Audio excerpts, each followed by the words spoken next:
From a cosmic perspective, we often contemplate the vastness of the universe. We ponder the existence of other worlds, of life beyond our own.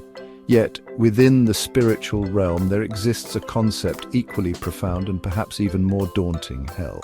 This is not a physical place marked on any map, but rather a state of being. It is the ultimate separation from the source of all goodness and love, from God Himself.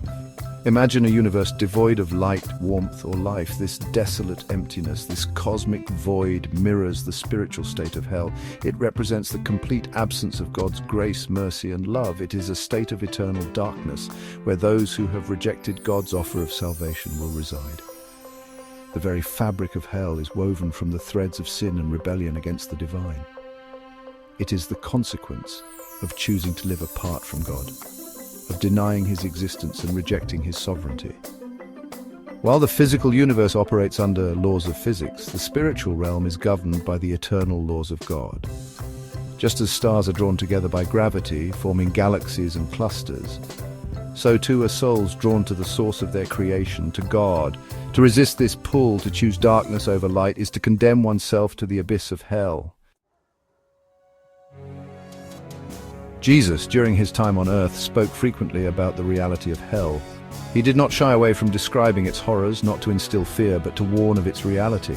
He spoke of it as a place of weeping and gnashing of teeth, a place of unquenchable fire. This fire, however, is not merely a physical one, but symbolic of the eternal torment and anguish experienced in separation from God. Jesus' words were not meant to be taken lightly. He, the very embodiment of love, would not speak of such a place without reason.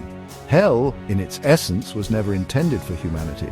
It was created for the devil and his fallen angels, for those who rebelled against God from the beginning.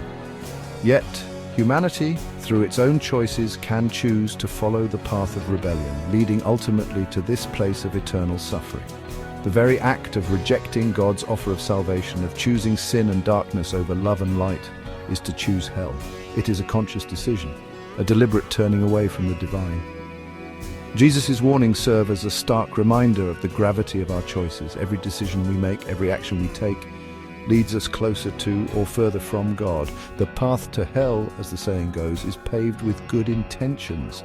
It is easy to become distracted by the allure of the world, to prioritize our own desires above the will of God. But Jesus' message remains clear. Choose life, choose love, choose God. For in that choice lies the hope of eternal salvation and the avoidance of eternal damnation.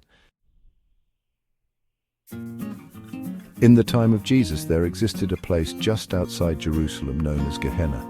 This valley, once a place of child sacrifice, had become a burning garbage dump, a place of perpetual fire and stench. It served as a stark and ever-present reminder of the consequences of sin and the reality of judgment. Jesus, in his teachings, often used Gehenna as a metaphor for hell.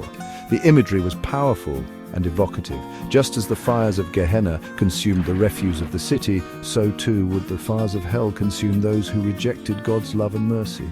It was a place of utter destruction, a place where both body and soul were eternally lost.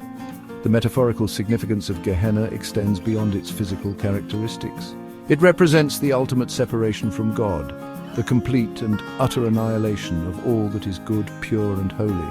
It is the spiritual wasteland where hope withers and despair reigns supreme. The stench of Gehenna, the ever-present smoke, served as a constant reminder of the consequences of sin. It was a tangible representation of the spiritual decay that results from choosing darkness over light, evil over good. It stood as a warning to all who beheld it. Turn away from your wicked ways and seek the Lord while he may be found. The choice between heaven and hell is perhaps the most profound decision a human being can make. It is a choice that echoes throughout eternity, shaping our very existence for all time. The parable of Lazarus and the rich man, as recounted by Jesus, illustrates this point with poignant clarity. The rich man, consumed by his wealth and worldly possessions, lived a life of luxury and indifference. Lazarus, poor and sick, lay at his gate, longing for scraps from the rich man's table. Yet despite their proximity, a vast chasm separated them, a chasm not of physical distance but of spiritual disparity. In death their roles were reversed. Lazarus found comfort in the bosom of Abraham, while the rich man found himself in torment. The chasm that separated them in life now stood as an impassable barrier. The rich man, consumed by regret, pleaded for mercy, but it was too late. His choices had sealed his fate. This parable highlights the importance of our actions and the eternal consequences they carry. It underscores the truth that material wealth and worldly success pale in comparison to the riches found in a relationship with God. It reminds us that true happiness and fulfillment are found not in pursuing our own selfish desires, but in loving God and serving others. The choice is ours to make. We can choose to follow the path of the rich man, pursuing fleeting pleasures and ignoring the needs of others, or we can choose the path of Lazarus, embracing humility, compassion, and faith. The consequences of our decision will resonate for all eternity.